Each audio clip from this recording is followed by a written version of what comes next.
Bonjour à toutes et à tous. Bienvenue sur votre nouvel espace de webinaire de l'Institut français. Comme certains ont pu le voir sur les précédents webinaires, notamment le webinaire Culture Tech qui s'est déroulé hier, vous avez un nouvel onglet qui est un onglet chat et un onglet questions. Donc, vous pouvez dès à présent nous dire d'où vous venez, d'où vous nous écoutez dans l'onglet chat et laissez vos questions dans l'onglet questions qui se trouve juste à côté. Comme vous avez pu le constater, les inscriptions au webinaire se font désormais via votre espace réseau. Dans votre calendrier, vous pouvez retrouver toute la programmation des webinaires. Et donc, pour aujourd'hui, pour cette présentation du nouvel IF-Prof, je passe la parole à Stéphane. Bonjour à toutes et à tous. Nous sommes ravis de vous accueillir pour cette présentation d'IF-Prof. IF-Prof, vous le savez, ou enfin on espère que vous le savez, c'est une plateforme qu'on a créée en 2015, qui est une plateforme destinée à animer les communautés autour de la question du français, que ce soit des enseignants, des acteurs de la coopération éducative et puis des membres du réseau. Et c'est une plateforme qui a connu un succès. Vous vous êtes inscrits nombreux, puisqu'on a 68 000 membres à peu près. Mais en même temps, c'est une plateforme, on ne va pas se le cacher, qui avait vieilli, qui avait un certain nombre de défauts, ou en tout cas de faiblesses. Notamment, c'est une plateforme qui était un peu déstructurée ou un peu déconcentrée, ce qui fait qu'il y avait des sphères qui étaient très actives et des sphères qui étaient un peu en déclin. Et donc, on a vraiment souhaité, en dialogue avec vous, entièrement refonder cette plateforme, d'abord pour la rendre beaucoup plus agréable, beaucoup plus intuitive, y rajouter de nouvelles fonctionnalités qu'on va vous présenter aujourd'hui, et puis en faire vraiment, et c'est un peu le message qu'on voulait vous faire passer aujourd'hui, un outil qui peut vous être utile à vous dans le réseau, que vous soyez ACE, ACPF, directeur d'établissement, directeur de cours, que vous puissiez l'utiliser pour contribuer à former vos enseignants, que vous puissiez l'utiliser pour animer vos communautés, y trouver des ressources utiles. On vous présentera ces 3 grands axes de travail. Et puis, inversement, nous avons besoin de vous aussi pour qu'elle puisse vivre, pour qu'elle puisse se développer. Vous allez être des acteurs essentiels dans cette chaîne pour pouvoir toucher tous les enseignants. Donc, à la fois, on espère que vous pouvez compter sur nous et nous comptons sur vous. Et l'idée aujourd'hui, c'est de vous présenter cette nouvelle plateforme, ce que vous allez y découvrir et la manière dont vous allez pouvoir l'utiliser. Voilà, merci Stéphane.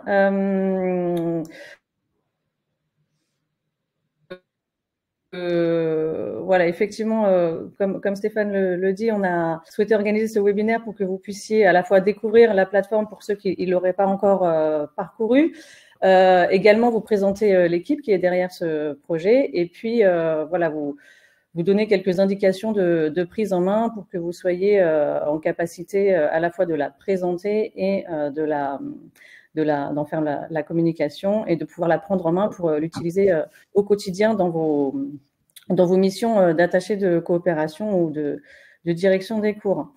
Alors, je vais... attendez, une petite seconde. Je vais...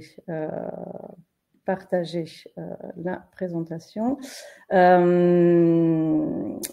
Alors, commencez déjà par vous présenter qui a travaillé sur ce projet et donc qui va intervenir également dans ce webinaire. Alors, pour tout le volet pédagogique, les contenus, les ressources pédagogiques, le volet formation, voilà, c'est la société Learning Vibes avec laquelle nous travaillons et qui est représentée aujourd'hui par Adeline Godel. Voilà, Adeline, si tu peux faire un petit peu. Bonjour.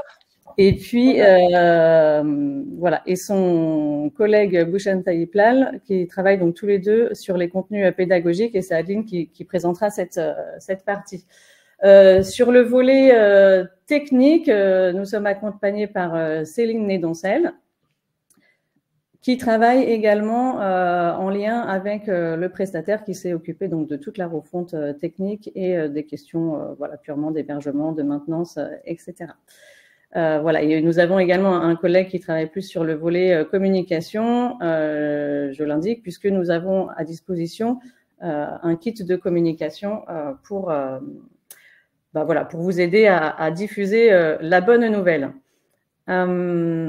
Alors, donc, IF-Prof, dans les grandes lignes, on vise toujours les mêmes publics qui sont les enseignants, les étudiants également qui se destinent à l'enseignement, et ça, c'est un public qui est assez peu présent sur la plateforme, mais qu'on aimerait bien aller chercher, notamment via les ressources pédagogiques et les modules de formation qu'on peut mettre à disposition et qui pourraient particulièrement les intéresser. Donc, soit des enseignants un peu avec un profil junior, soit des étudiants, par exemple, en master FLE ou dans les départements universitaires de français de vos pays. Les formateurs de formateurs, coordinateurs, responsables pédagogiques, pourquoi pas inspecteurs dans les différentes autorités nationales ou régionales d'éducation et évidemment les associations de professeurs. Les objectifs sont toujours les mêmes. C'est une plateforme collaborative sur laquelle on va échanger, partager des bonnes idées, des bonnes pratiques, des ressources pédagogiques et sur laquelle on va pouvoir aussi continuer à se former de manière informelle. Et on conserve également l'architecture d'origine, son esprit d'origine, avec des contenus à la fois disponibles au niveau mondial et international, et également des communautés par pays, justement pour vous aider et vous soutenir dans vos missions d'animation de communautés enseignants au niveau des pays. Alors, le lancement, on est plutôt content puisqu'on a lancé la plateforme officiellement au début du mois, le 2 septembre, et depuis le lancement, on a plus de 1400 nouveaux utilisateurs. Donc, c'est un beau succès. On espère qu'on ne va pas s'arrêter là, et c'est essentiellement grâce à vous, puisqu'on sait que pas mal de collègues ont fait le relais de cette communication assez rapidement, et ça s'est vraiment senti dans les inscriptions au niveau de la plateforme. Donc, un merci par rapport à ça. Je reviendrai pas en détail sur la méthodologie de la refonte. Sachez en tout cas que c'est quelque chose qui a été pas seulement pensé dans un bureau à Paris, mais qui a fait vraiment l'objet d'une consultation très large au niveau du réseau et au niveau des utilisateurs, des enseignants. Donc, il y a eu beaucoup d'enquêtes, des entretiens individuels. On a fait également un bêta testing au mois de juillet. Certains d'entre vous ont participé. Voilà, avec vraiment l'idée de pouvoir aboutir à un outil qui soit fonctionnel, intéressant bien sûr, riche bien sûr, mais également fonctionnel et que tout le monde puisse s'y sentir à l'aise. Alors, c'est pas évident de combiner tous ces aspects. On trouve qu'on a globalement bien réussi le.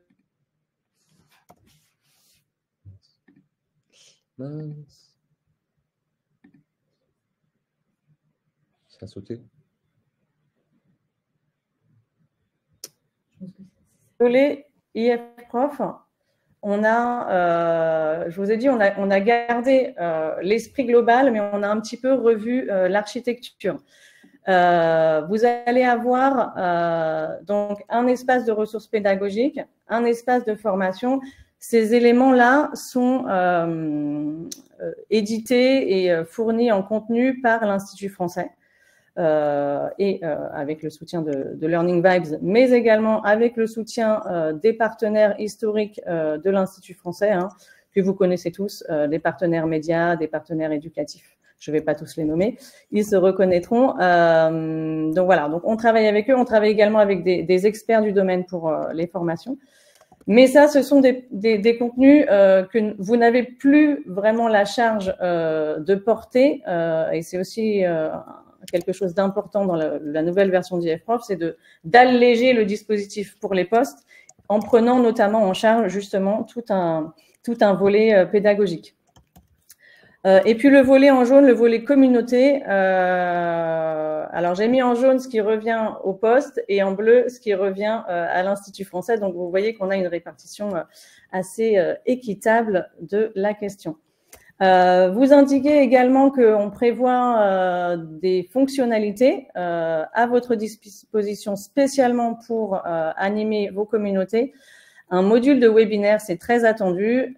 C'est quelque chose qui existait déjà, mais qui avait une portée limitée en nombre d'inscrits. Là, on vous donnera vraiment la main sur un webinaire Zoom avec une large portée d'inscrits. Donc, vous pourrez organiser des formations ou des rencontres à distance avec vos communautés de manière plus simple.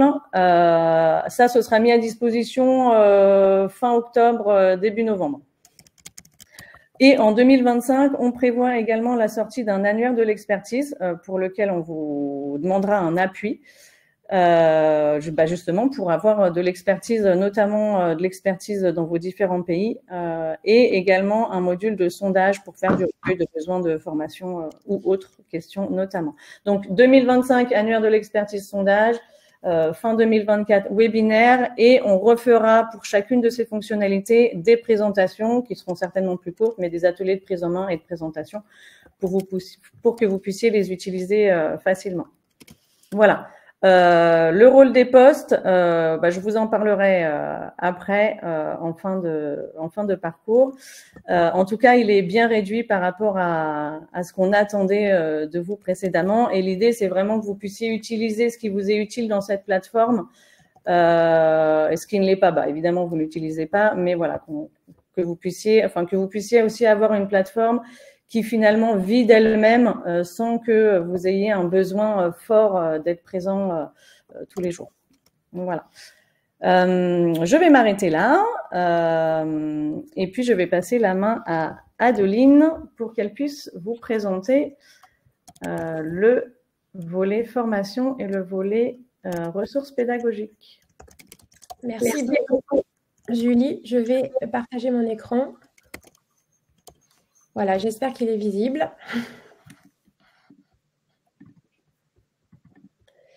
Alors, je vais vous présenter donc les deux premiers espaces, l'espace ressources pédagogiques et l'espace formation. Déjà, donc un petit rappel pour faire le lien avec ce que Julie vous a présenté. Donc, effectivement, on avait pas loin de 29 000 ressources donc, qui ont été compilées depuis 2015. Dans l'ancienne plateforme, et il a fallu donc opérer un tri des contenus.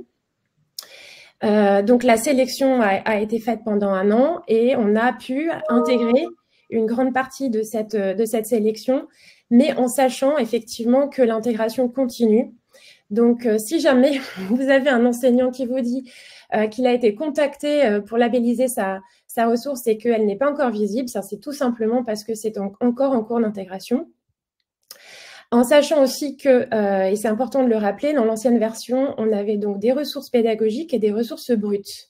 Donc, on s'est rendu compte, bien sûr, que les ressources brutes qui n'étaient pas didactisées étaient rapidement obsolètes et étaient peut-être moins utiles, effectivement, qu'une ressource didactisée, puisqu'il n'y avait, du coup, pas d'exploitation proposée. Donc, dans la version actuelle, ce que vous allez trouver, c'est vraiment des ressources pédagogiques clés en main ou avec, à minima, des pistes d'exploitation. Donc ça, c'est important parce que quand je vais vous parler de la labellisation, bien entendu, c'est ce qu'on va rechercher en priorité. Alors, dans l'espace ressources, comme vous avez peut-être déjà pu le constater, on a donc 8 thématiques qui ont été retenues. Donc, ce sont des grandes thématiques. Les ressources de l'Institut français, culture et société, en communication, grammaire, vocabulaire et phonétique, du FOU, français sur objectif universitaire, français professionnel, DNL enseignement bilingue, alphabétisation et lutte contre l'illettrisme et certification et tests de langue française.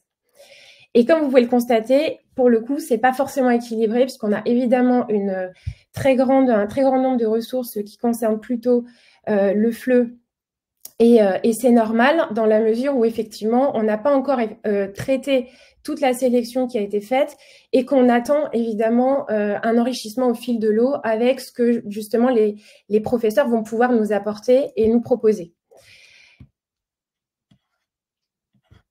Alors, c'est important aussi de pouvoir vous le montrer, comment on fait une recherche sur IFProf concernant les ressources. Alors, c'est tout simple. On va avoir donc en haut de l'écran des filtres. Donc, ils vont vous permettre de sélectionner une thématique et de sélectionner un niveau. Donc, du niveau A1.1 au niveau C2. Et comme dans l'ancienne version, vous allez pouvoir, par mots-clés, rechercher directement des ressources. Donc, je vais prendre le mot, par exemple, francophonie, qui est d'actualité. La petite loupe.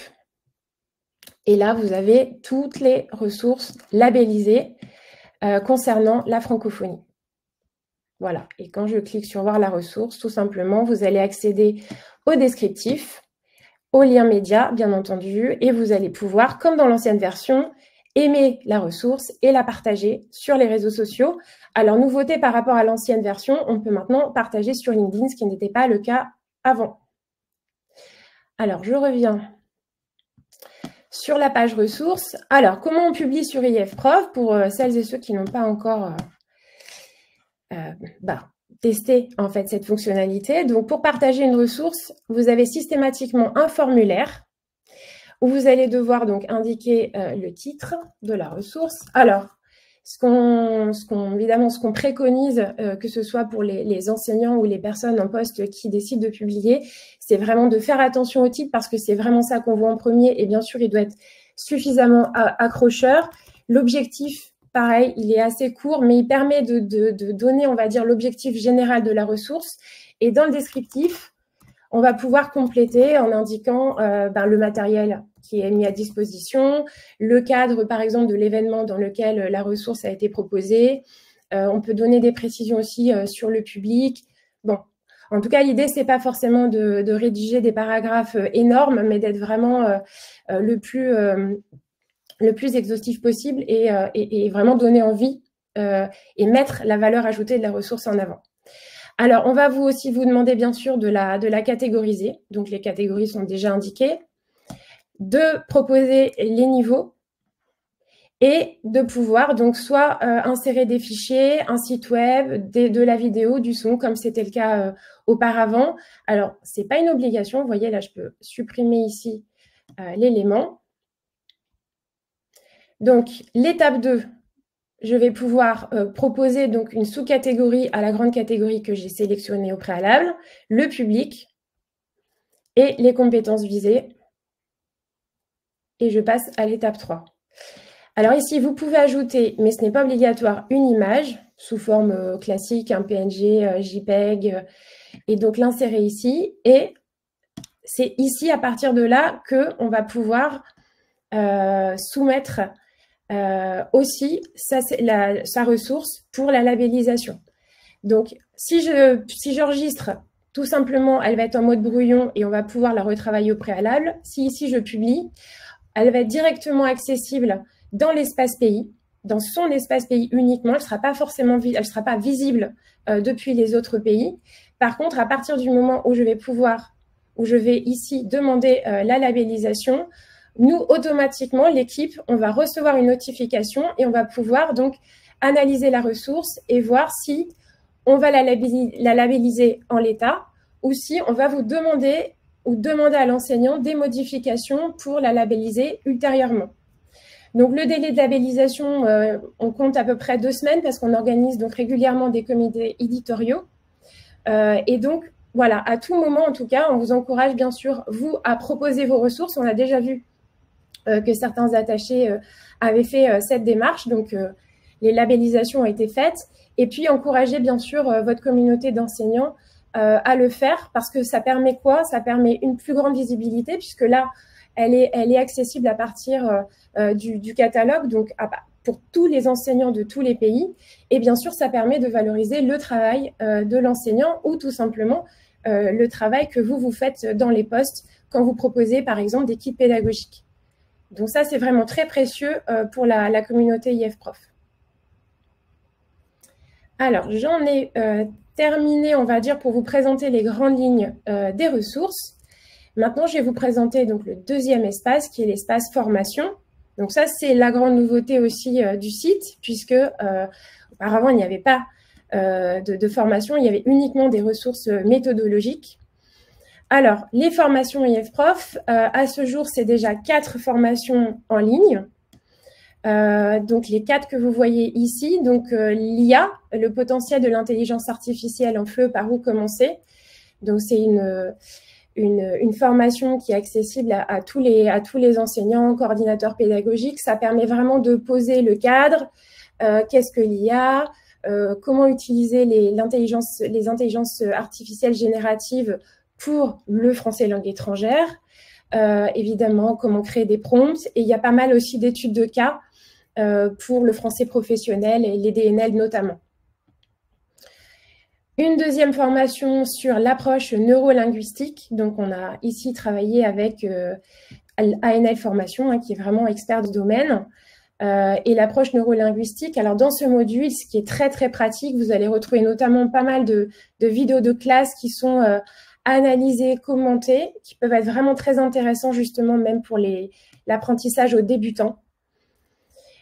Un troisième module sur la correction phonétique. Et donc là, on a travaillé avec des experts également, donc que vous connaissez peut-être, Phonetics, qui propose aussi une plateforme pour les apprenants. Et ici, vous allez avoir un grand nombre de vidéos méthodologiques où on va vous expliquer en fait comment corriger la prononciation des apprenants et beaucoup d'activités pratiques à mettre en œuvre en classe. Donc pareil, elle s'adresse à tous les publics. Donc, bien entendu, ce sont des formations voilà, qui ont quand même des thématiques, même si c'est de la découverte, ce sont quand même des modules complets. Donc, on estime à peu près à 3 heures hein, pour le suivre complètement, mais il faut quand même rester évidemment, j'allais dire, rigoureux et effectivement, comme tout est en ligne et de manière asynchrone, vous pouvez proposer à vos enseignants qu'ils peuvent se connecter un peu quand ils veulent, et ça, c'est un peu l'avantage de ces modules. Le quatrième, donc c'est sur la conception de fiches pédagogiques. Ça nous semblait important dans la mesure où on essaie de sensibiliser les enseignants ou de les inciter à partager leurs ressources sur IFProf. C'était important de faire des rappels. Donc, même si c'est une formation qui est plutôt pour les juniors, hein, pour les professeurs débutants, malgré tout, on va trouver des rappels hein, sur la didactisation d'un document. Et donc, ça peut être utile finalement à tout professeur, même expérimenté. Vous avez aussi quelques points sur comment mettre en forme une fiche. Voilà, et donc vous pouvez constater qu'il y a eu un certain engouement depuis le lancement, puisque on a quand même déjà quelques milliers d'enseignants qui ont suivi et qui sont certifiés, puisque ces modules sont gratuits. Il suffit d'avoir donc un compte sur IFProf pour pouvoir s'inscrire. Ensuite, ils suivent le module. Il y a des évaluations qui sont proposées, des évaluations formatives qui leur permettent voilà, de vérifier leur compréhension pas à pas, et un quiz bilan qui est proposé en fin de formation, un QCM, donc assez standardisé, et quand l'enseignant a 70% ou plus de bonnes réponses, il obtient une attestation de réussite qu'il peut ensuite partager sur les réseaux sociaux. Donc voilà, je pense que sur les formations, alors je vais quand même vous montrer juste, si j'ai un peu de temps, comment ça se présente. Donc, vous avez un rappel des objectifs de la formation, et à partir de là, pour chaque module, donc c'est le même déroulé, vous avez donc différentes parties que vous allez suivre. Alors, c'est une formation que l'on a voulu linéaire. Donc, on ne peut pas à la carte aller comme ça dans une partie. Bon, voilà, il y a vraiment une continuité. Et donc, quand on arrive à la fin, on a ce fameux QCM noté qui permet donc de sanctionner la formation et de pouvoir générer l'attestation. Voilà. Alors, j'ai encore 2 petites choses à vous montrer.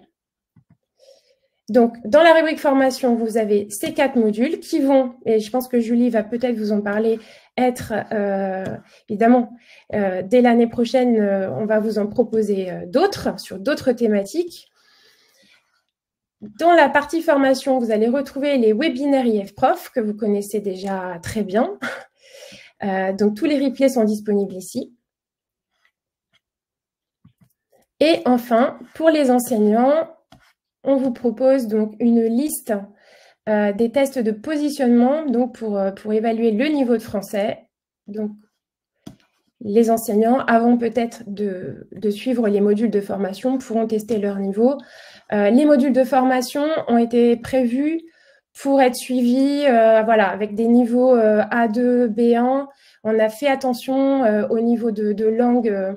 Et surtout, comme il y a énormément de vidéos, ça permet vraiment de faire passer aussi beaucoup de choses par ce biais. Donc, pas d'inquiétude encore. Si vous avez des questions des enseignants, voilà, qui n'hésitent pas vraiment à s'inscrire, les modules ont été vraiment conçus sur mesure pour eux. Voilà, donc je vais arrêter le partage et je vais redonner la parole à Julie qui va vous présenter l'espace communauté.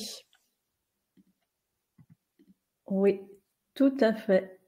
Hop, voilà. Est-ce que vous voyez bien mon écran? Oui. Il y a des pouces levés, je vois pas. Bon, j'imagine que oui. Alors la partie communauté, donc oui, effectivement. Donc là, on est revenu sur la page d'accueil. Et puis pour compléter ce que disait Adeline, donc sur le volet ressources et formation. Alors avant de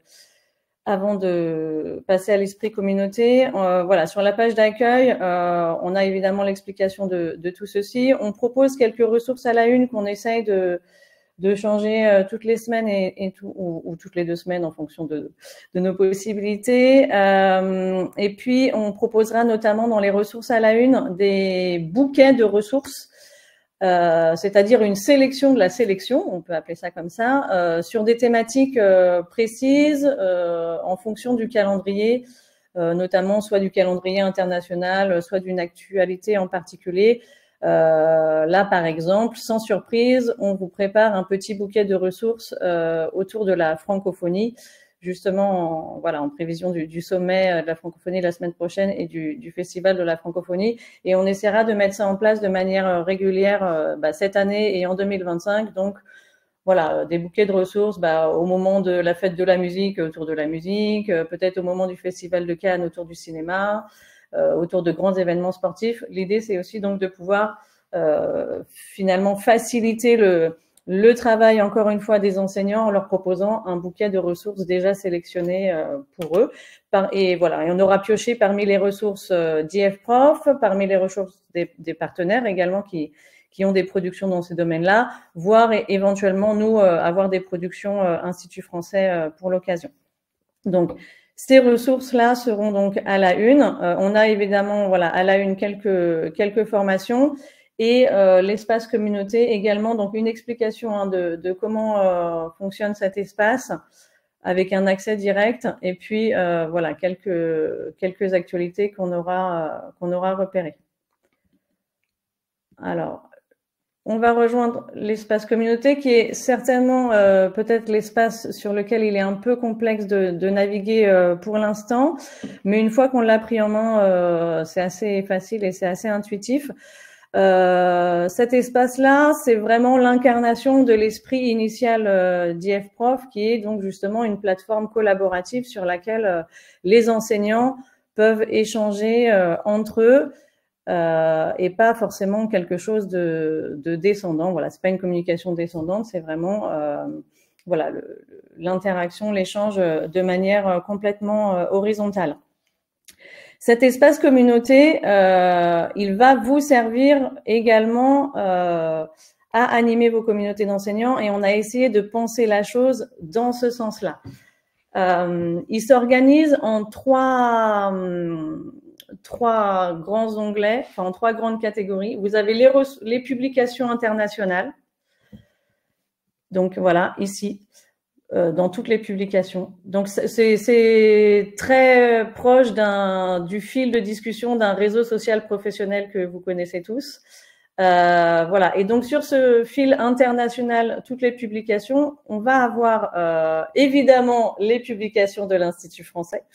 Les publications des partenaires Monde ou des partenaires France qui ont des publications qui vont intéresser l'ensemble de la communauté enseignante. Et puis, on va avoir également les dernières ressources qui ont été labellisées. Voilà, donc ça, c'est toutes les publications.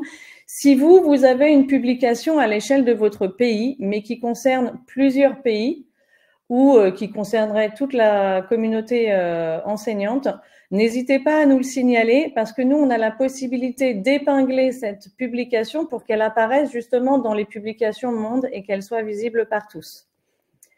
Vous avez ensuite, dans un deuxième onglet, l'actualité France. Alors moi, de fait, je suis rattachée en France, mais vous avez donc un fil de discussion propre à votre pays et c'est dans ce fil de discussion que vous allez pouvoir vous communiquer ce que vous avez envie de communiquer. Ça peut être des ressources, ça peut être des événements que vous organisez, un concours, une formation, un festival, un appel à contribution, des bourses, etc. Donc, vous avez la possibilité de communiquer avec les communautés et enseignants de votre pays sur ce fil spécifique. Et l'intérêt d'avoir un fil spécifique à votre pays, c'est que déjà vous avez une communication beaucoup plus directe, et l'enseignant, il choisit s'il a envie d'avoir accès que aux publications de son pays et pas forcément à celles du reste du monde.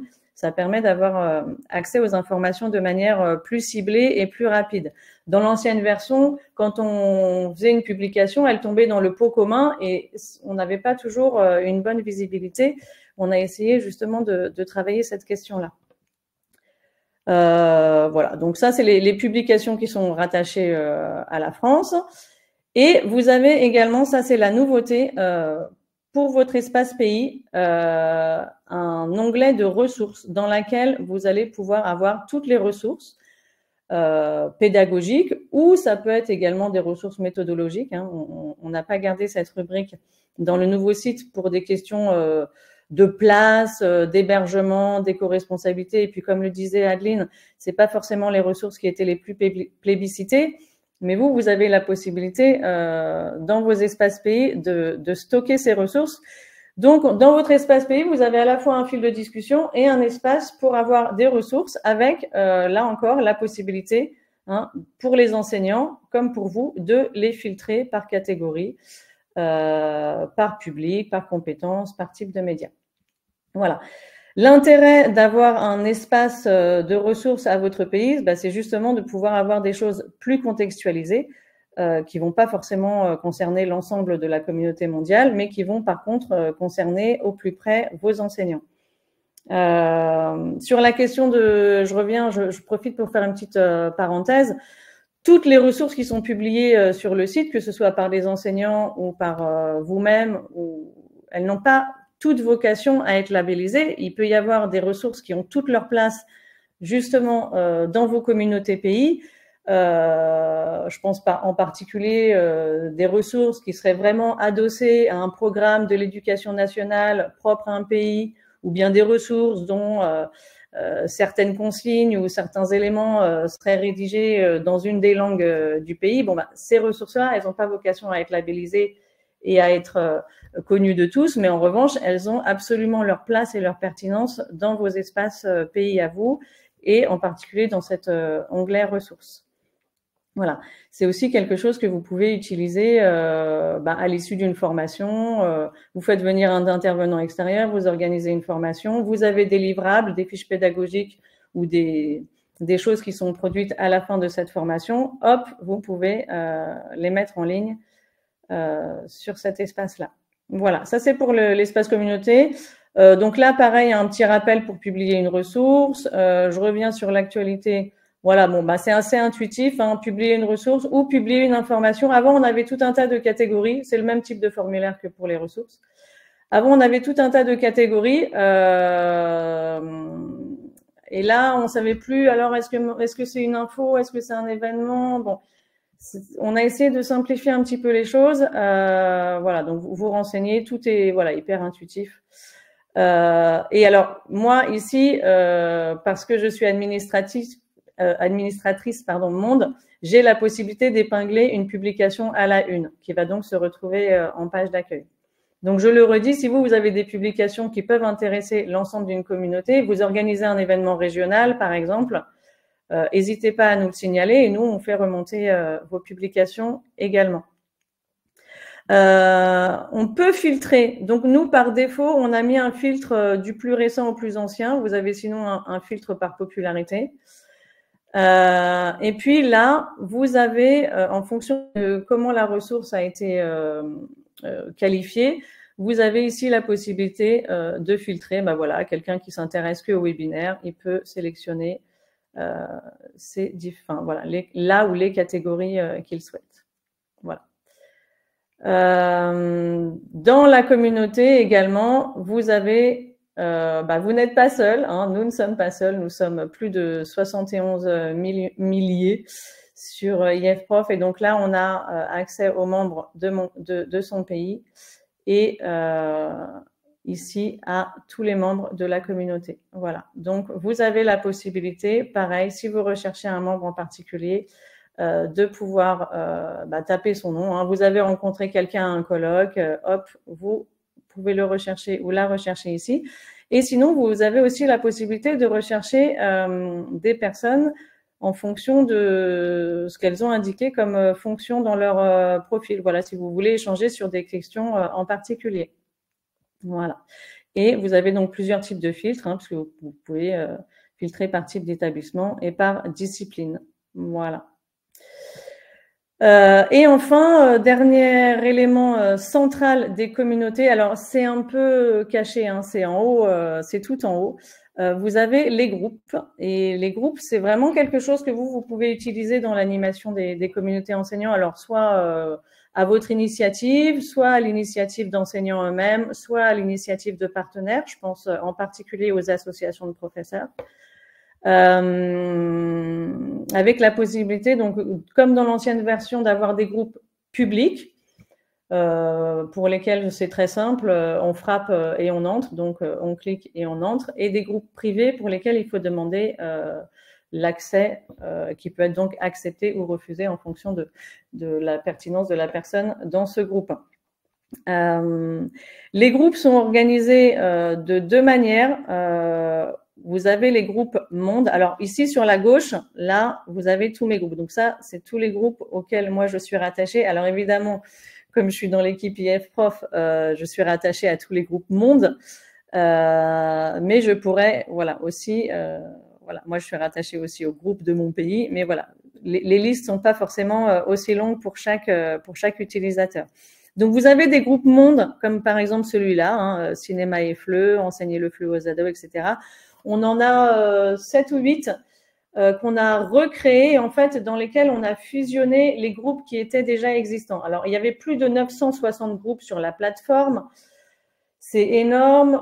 Parmi ces 960, il y en avait, allez, une cinquantaine de véritablement actifs, enfin, plus ou moins actifs, dans lesquels il y avait de temps en temps une ressource qui était publiée ou de temps en temps un message qui était publié.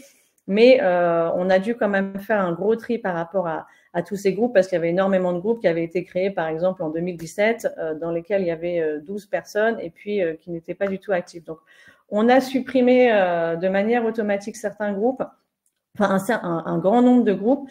Et les groupes qui avaient des thématiques similaires, on les a fusionnés ensemble, hein, parce que je pense qu'on avait à peu près une vingtaine de groupes autour du cinéma en FLE. Donc, on a fusionné ces groupes. Donc, tous les membres de tous ces groupes se sont retrouvés à l'intérieur de ces groupes-là. C'est la manière dont on a procédé pour un peu réduire la voilure.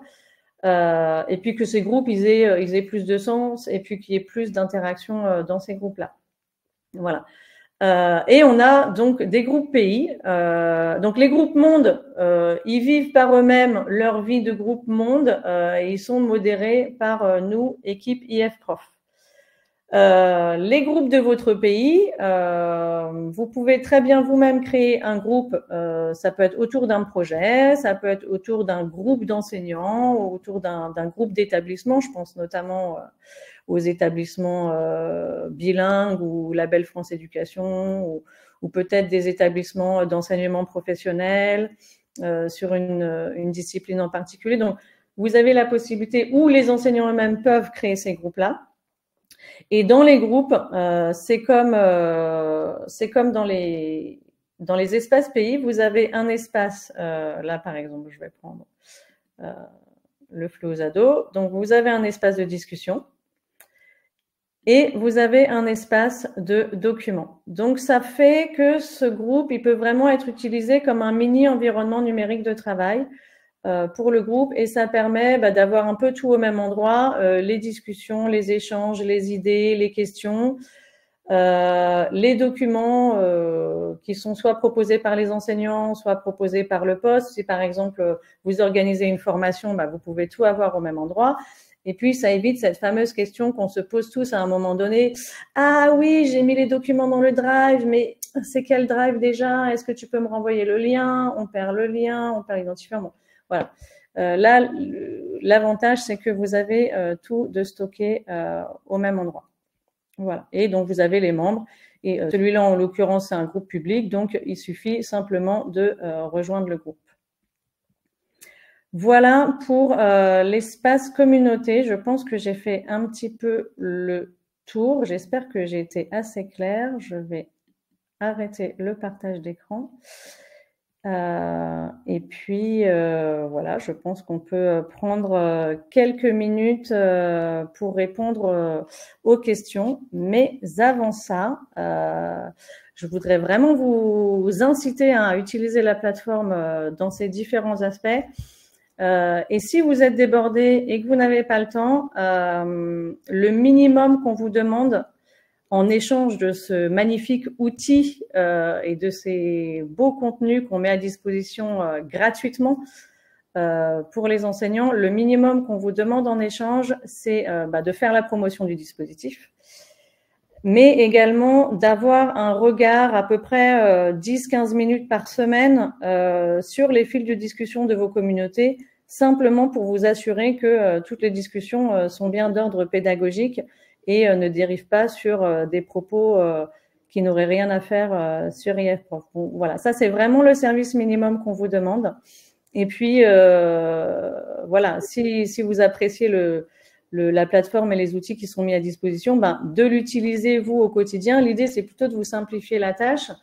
Vous avez des missions d'animation de communauté enseignant, on vous donne les outils pour le faire, donc voilà, allez-y. Et puis on organisera de temps en temps des cafés peut-être plus interactifs, voilà, pour faciliter la prise en main des différents outils s'il y a des choses qui ne sont pas encore complètement claires à l'issue de cette présentation.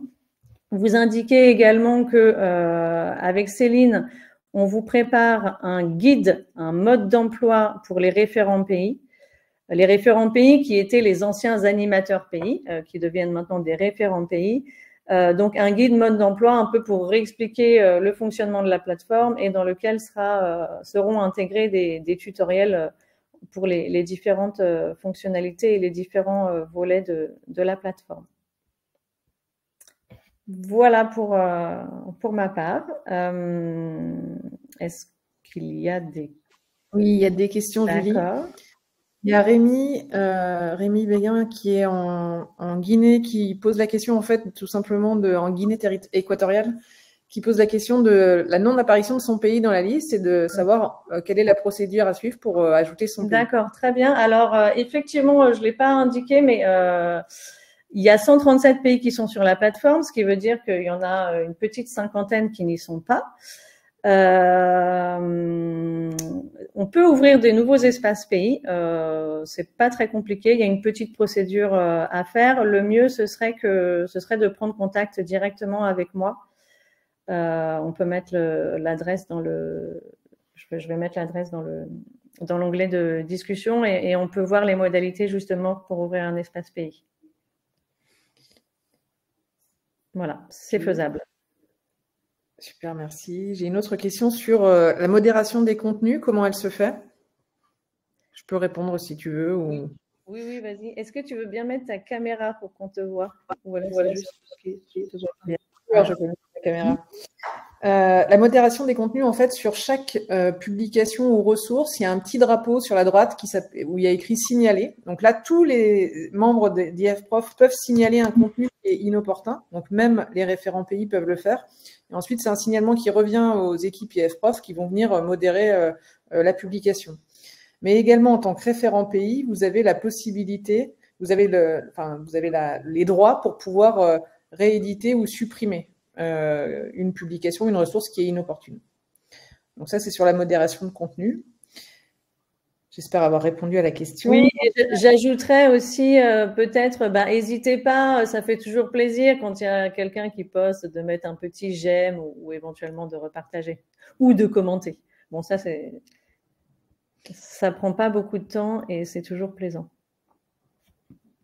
On a une autre question sur le matériel. Est-ce que du matériel promotionnel des modes d'emploi pour différents acteurs vont être mis à disposition des référents pays ou d'autres acteurs? Oui, merci de poser cette question. Alors effectivement, on a 2 kits de communication. On en a un grand public. Alors attendez, je vais revenir sur le partage d'écran. Je vais peut-être vous montrer où c'est, ce sera plus simple. Alors, hop. Donc, on a sur la page d'accueil, tout en bas, un kit de communication. Ça, c'est tout public. Avec le flyer, donc on a 2 versions du flyer et 2 versions d'une affiche. Et là, c'est en PDF, c'est bloqué. C'est simplement pour que les enseignants, par exemple, ils impriment l'affiche et puis ils l'affichent dans leur salle de classe. Petite idée de diffusion. Et on a également dans l'onglet communauté, et cette question me permet de vous montrer qu'on a ici le groupe. Dans les groupes monde, on a le groupe des référents pays. Et vous allez trouver ici le kit de communication pour les postes et pour les référents pays. Avec ici donc le flyer, les 2 flyers en version PDF, mais également en version modifiable PowerPoint et cette autre version-là, PSD, pour ceux qui sont un petit peu mieux équipés. Voilà, donc tous les supports sont modifiables, ce qui fait que vous pouvez ajouter, par exemple, le nom de votre pays. Voilà, vous pouvez contextualiser, voire traduire certains textes s'il y a besoin. On n'a pas spécifiquement fait de brochure pour l'instant à destination des partenaires. C'est un flyer ou c'est une affiche qui est assez généraliste, mais vous avez la possibilité d'éditer et de contextualiser les informations. Voilà. Et on a mis également ici tout en bas la vidéo de lancement. Donc pareil, si vous faites une présentation par exemple lors d'un événement, ou si vous voulez diffuser, vous pouvez tout à fait diffuser la vidéo. Voilà. Et au fur et à mesure, alors on a réalisé des petites capsules vidéo d'enseignants. On en a 3 là non, il y en a 2 qui sont sorties et une qui sort aujourd'hui, d'Italie, du Maroc et j'ai oublié le 3e pays, du Kenya. Voilà, on va les ajouter également au fur et à mesure. Donc nous, dès qu'on a des nouveaux supports de communication, on les met là et Super, voilà. on n'a pas d'autres questions. Ok, bah, tant mieux, ça veut dire que c'est globalement clair, je pense. Du coup, les collègues d'IF-Prof, si vous voulez bien rallumer votre caméra, on va pouvoir conclure, sauf s'il y a une dernière question qui émerge. Oui. Est-ce que tout enseignant FLE peut s'inscrire à IF-Prof? Oui, absolument. Tout enseignant FLE ou FLUS ou FOU ou français professionnel ou DNL, de la maternelle au primaire, au collège, au lycée, jusqu'à l'universitaire, tous les enseignants, qu'ils soient du réseau ou hors réseau, ont absolument la possibilité de s'inscrire et on les y invite parce que c'est justement une des missions d'IF-Prof, c'est de pouvoir être au service de tous les enseignants de français et en français, pas seulement des IF et des AF. Et c'est en ça, justement, que IF-Prof est un outil de coopération éducative et linguistique. Et pour vous dire, plus de 80% des utilisateurs de la plateforme ne sont pas du réseau. Ce qui veut peut-être dire que nous, on a aussi un petit travail à faire en interne au niveau du réseau pour que les enseignants des IF et des AF soient effectivement sur IF-Prof également. Mais voilà, la grande majorité de notre public, il est plutôt dans les établissements scolaires publics ou privés des différents pays. Voilà. Oui, Adeline. Peut-être juste ajouter, parce que la question peut se poser pour justement les enseignants qui n'ont pas la possibilité de cocher leur pays, puisqu'il y a effectivement il y a des pays qui ne sont pas encore sur IF-Prof. Ce qu'ils peuvent faire, c'est dans le formulaire indiquer un pays de la région ou l'espace France, parce que sinon, effectivement, s'ils ne le font pas, ils ne peuvent pas être membres IFProf et ils ne pourront pas accéder notamment, par exemple, aux formations. Donc, voilà, avec Oui, absolument. Absolument. Donc ça, c'est une possibilité. C'est ce qui se passait déjà sur l'ancienne plateforme et c'est toujours vrai. Sachant que là, on a quand même pas mal de demandes d'ici la fin de l'année. Donc, on va ouvrir, je pense, 5 ou 6 nouveaux espaces pays d'ici la fin de l'année. Et puis, en 2025, on va en ouvrir aussi voilà, assez rapidement puisque j'ai l'impression qu'il y a un engouement qui est renouvelé pour cette nouvelle plateforme et d'ailleurs, on s'en réjouit. Et de la même manière, si vous souhaitez vous relancer IFProf, qui peut-être, je dis peut-être, hein, c'est pas forcément le cas, mais peut-être était en sommeil comme une belle endormie pendant quelques années, si vous voulez relancer un petit peu l'utilisation de la plateforme, n'hésitez pas à nous contacter pour des rendez-vous voilà, individuels ou par petits groupes pour voir comment nous, on peut vous accompagner sur cette relance. J'ai encore une question. Julie, est-ce que tu pourrais redire dans quel groupe se trouve le kit de com? Le groupe des référents pays. C'est un groupe monde. Est-ce qu'on ne pourrait pas mettre le lien directement? En fait, il faut quand même être référent pays pour y accéder. C'est un peu ça. Ah, ben oui. Alors, il faut être référent pays pour y accéder. Si vous n'êtes pas référent pays, vous pouvez le trouver sur Waller. Vous pouvez le trouver sur Waller dans la communauté centre de langue et dans la communauté coopération éducative et linguistique. C'est dans les fichiers. Voilà.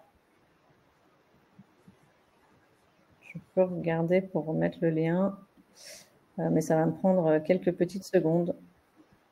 Donc, voilà. Bon, vous allez le retrouver sur Waller. Ah non, ce que je vais faire, c'est que je vais faire un post. Je vais refaire un post puisqu'il me semble que j'avais déjà indiqué, mais du coup, je vais refaire un post spécifiquement sur Waller pour vous donner le chemin vers le kit de communication pour ceux qui n'ont pas accès au kit d'IFProf référent pays. Voilà. Après, si vous souhaitez, vous pouvez demander à être référent pays au SCAC. C'est aussi une possibilité. Si vous avez envie de jouer un rôle plus actif sur la plateforme, c'est quelque chose qui peut se négocier certainement avec l'attaché de coopération éducative ou pour le français ou avec le COCAC. Voilà. Donc ça peut se voir très, très simplement. Encore une petite question, Julie. Est-ce qu'on peut attribuer en autonomie des rôles à des acteurs spécifiques comme des référents d'associations locales, des formateurs, ou est-ce qu'on doit passer par vous? Vous devez passer par nous pour donner un statut. Par exemple, si vous voulez donner un statut de référent pays à quelqu'un, vous devez passer par nous. Vous nous envoyez un mail, c'est vite fait. Nous, ça prend pas longtemps à le faire. Et la personne est notifiée ensuite qu'elle a reçu le statut de référent pays.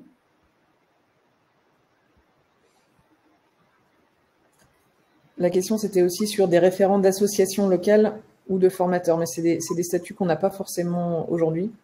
Alors, je suis référent de formateur. Je suis pas sûre de bien comprendre la question. En fait, sur IFProf, vous avez 3 statuts. Soit vous êtes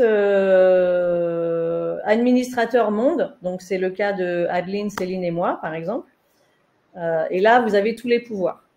Soit vous êtes référent pays, et donc là, vous avez des pouvoirs intermédiaires. Donc, vous avez accès aux différentes fonctionnalités, la newsletter. Ah oui, vous pouvez faire une newsletter aussi, j'ai oublié de l'indiquer.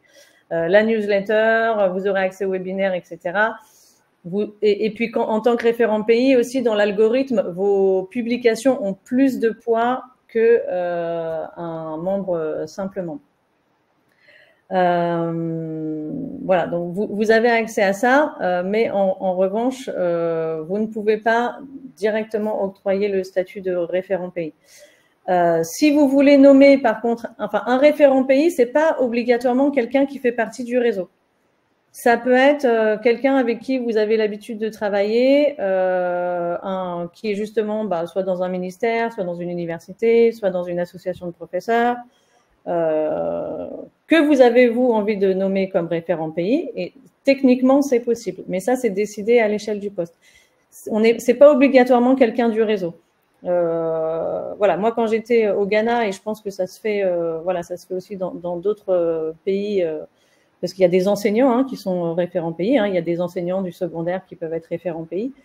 Voilà, j'avais proposé aux coordinateurs des CREV, qui sont les centres régionaux d'enseignement du français, justement de devenir animateurs, puisque eux, ils sont aussi bien impliqués dans le tissu local éducatif. Donc voilà, d'un point de vue technique, vous nous demandez, mais dès lors que c'est vous qui faites la demande, nous, on n'a pas à juger de qui est pertinent ou qui ne l'est pas, en fait. C'est vous qui jugez de cette pertinence-là, mais d'un point de vue technique, c'est nous qui avons ces droits. De la même manière que c'est nous qui avons les droits pour enlever le statut de référent pays à quelqu'un qui serait parti, par exemple, qui aurait quitté son poste ou qui ne souhaiterait plus avoir cette mission. Ok. Et donc, en fait, pour continuer sur cette question, Baptiste précise, il n'y a pas de sous-niveau finalement au référent pays. Il n'y a pas de référent régional qui pourrait tout faire sur le pays. En fait, il n'y a qu'un seul niveau. Ouais. C'est soit monde, soit pays, soit membre, voilà, membre. Après, vous pouvez avoir un statut de membre. Vous avez des membres qui sont hyper actifs, qui vont publier, qui vont faire des commentaires, etc., qui vont pas forcément avoir un statut de référent, parce que le statut de référent, ça donne vraiment droit sur les fonctionnalités. Ça donne accès aux statistiques du pays, voilà. Donc c'est un autre niveau de gestion de la plateforme. On a une autre question encore de Juliana qui pose la question de comment on met en place la newsletter. Alors, vous avez un petit… quand vous êtes administrateur, je vous montre rapidement. Et les référents pays, ça fonctionne aussi. Oui. On pourra faire un petit… Enfin, s'il y en a qui sont intéressés, on pourra monter un petit atelier, enfin, voilà, une petite présentation atelier sur cette question-là de manière spécifique, mais en fait, il faut aller dans l'onglet, non, attendez. Ah, j'ai quitté. Il faut aller dans l'administration. Quand on est référent pays, on a accès à des pages d'administration dans lesquelles on va retrouver les statistiques et toutes les fonctionnalités qui sont dédiées aux référents pays et aux administrateurs. Et il y a une entrée newsletter, tout simplement. Et après, dans cette entrée, on va pouvoir sélectionner à qui on envoie. On peut choisir d'envoyer à toute la communauté du pays ou seulement à un groupe. Et c'est assez simple. On a le titre de la newsletter, le contenu de la newsletter et puis un envoi assez simple. Et ensuite, c'est mis au format d'IF-Prof lors de l'envoi. Voilà, je vais voir si j'arrive juste pour vous montrer rapidement pour ceux qui ont 2 minutes en plus, mais visiblement, voilà, c'est là. Donc, en fait, vous voyez mon écran ou pas? Oui. Oui, ok, merci. Là, vous cliquez sur votre photo, mon compte. Et donc, quand vous êtes référent pays, vous avez voilà, vous avez ici une petite case administration. Et là, vous avez accès au tableau de bord. Alors moi, évidemment, c'est le tableau de bord monde. Mais quand vous descendez, voilà, vous avez différents onglets et vous avez ici envoyer une newsletter. Voilà. Alors oui, le tableau de bord est resté sur le design de l'ancienne version. Voilà. Et une dernière question. Est-ce que tu pourrais fournir ton adresse email dans le chat? Je fournis l'adresse email générique, ça c'est toi qui vois.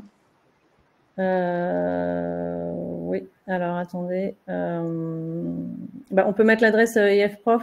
Oui, je pense que c'est bien. Ouais. Sachez que derrière l'adresse IF-Prof, justement, ah oui, dernière précision peut-être avant de nous quitter, parce que je vois que le temps tourne. Alors moi, c'est un plaisir de rester avec vous, on peut rester à discuter. Donc derrière l'adresse ifprof@gmail.com, c'est Céline et moi. Bon, peut-être d'autres personnes plus tard, mais en tout cas, Céline et moi. Et on a une autre adresse qui est aussi très importante, qui est équipe.ifprof@gmail.com. Et là, c'est plutôt sur les questions d'ordre pédagogique. Voilà, donc plutôt sur les questions qui vont concerner les ressources pédagogiques. Alors, mais vraiment sur des questions pédagogiques. C'est par exemple, vous avez un projet, je donne un exemple. Vous avez un projet de formation à des profs autour de fiches pédagogiques et vous aimeriez ensuite qu'elle soit publiée sur IFProf et qu'elle soit labellisée. Évidemment, les enseignants auront suivi le petit module autour de l'art de la fiche pédagogique. Mais voilà, s'il y a encore une ou deux questions qui restent par rapport au format ou aux attendus pour être sûr d'être labellisé, vous pouvez utiliser cette adresse-là. Voilà, ou s'il y a des questions voilà, vraiment sur ces questions plus pédagogiques, c'est cette adresse que vous pouvez utiliser. Voilà. Vous pouvez aussi utiliser nos adresses Institut français, mais disons que ça permet, nous, d'avoir toutes les demandes au même endroit et de ne pas avoir certaines demandes sur l'adresse Institut français et l'autre demande sur l'adresse IFProf. C'est plus simple à gérer pour nous comme ça. Voilà, mais c'est les mêmes personnes qui sont derrière. On n'a plus de questions. On n'a plus de questions. Très bien. Ben, écoutez, merci beaucoup pour votre attention. N'hésitez pas à continuer à explorer la plateforme. Nous espérons vraiment qu'elle pourra vous être utile dans vos missions, dans vos tâches du quotidien. L'idée, encore une fois, c'est pas que vous ayez l'impression d'avoir cette obligation un peu d'utiliser IFProf parce qu'on a dit qu'il fallait utiliser IFProf, mais que ce soit vraiment quelque chose sur lequel vous puissiez vous appuyer voilà, de manière ponctuelle ou de manière plus régulière. Et ben, allez-y, diffusez l'info auprès de vos communautés enseignants et n'hésitez pas à nous recontacter s'il y a des questions. Et nous, de notre côté, on organise début octobre un webinaire de présentation pour les enseignants. Ce sera le 7 octobre, on est en train de créer l'événement. Et puis, on organisera de manière ponctuelle, je l'ai dit, des rencontres un peu plus interactives, justement pour vous faciliter la prise en main sur certaines fonctionnalités. Donc, ça peut être, par exemple, sur la newsletter, puisqu'il y a une question. Ce sera évidemment quand il y aura le module de webinaire. Ça pourrait être sur comment animer sa communauté via les groupes. Bon, voilà, on vous proposera des rendez-vous thématiques régulièrement. Voilà, le temps que tout ça se mette en place. Voilà. Je vais remercier également Adeline, Céline. Je voudrais remercier aussi Aurore Jarlan qui est quelque part derrière et voilà, qui nous a beaucoup éclairé de ses conseils pendant toute la période de cette refonte. Aurore Jarlan, responsable du pôle langue française et plurilinguisme. Et puis, je voudrais remercier également Audrey, voilà, la collègue qui a présenté la plateforme de webinaire Livestorm au début de cette session. Et puis, je vous souhaite une bonne suite de journée ou une bonne soirée pour ceux qui sont en Asie. Et je vous dis à bientôt. Merci, au revoir.